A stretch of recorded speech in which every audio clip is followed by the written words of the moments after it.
तुम्हा सर्वांचे खूप सारे DMs आणि मेसेजेस आले की ताई ब्लॉग का येत नाही आहे. पण तुम्हा सर्वांनाच माहिती आहे की घरात लग्न होतं, त्यामुळे मला व्लॉग्स काही एडिट करता आले नाही.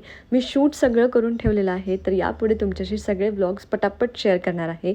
हा व्हिडिओ आहे त्या दिवशीचा जेव्हा आम्ही अमरावतीला निघणार होतो आणि त्याच्या आदल्या दिवशी आम्ही सगळी तयारी करत होतो. तर अनायासाठी सगळ्यात पहिले ना या गादीची सोय केली की तिला छान आरामदायक जर्नी करता येईल. पण ते तसं काही झालं नाही. एक्झॅक्टली काय झालं हे तुम्हाला पुढच्या व्लॉग्समध्ये कळेल. इकडे गादीची सोय केली. माझ्या हाताला थोडासा त्रास होत होता म्हणून डॉक्टरांना दाखवलं आणि मेडिसिन घ्यायला गेलो, तर तिकडे अनायाचं हे चाललं होतं.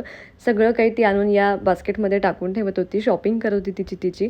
आणि संध्याकाळी घरी आल्यावर म्हटलं पॅकिंग झालेली गाडीमध्ये लोड पण करून ठेवू, अनायाची गादी पण टाकून ठेवू. म्हणून सगळं सामान घेऊन खाली आलो आणि सगळं काही रेडी करून ठेवलं दुसऱ्या दिवशी सकाळी निघण्यासाठी.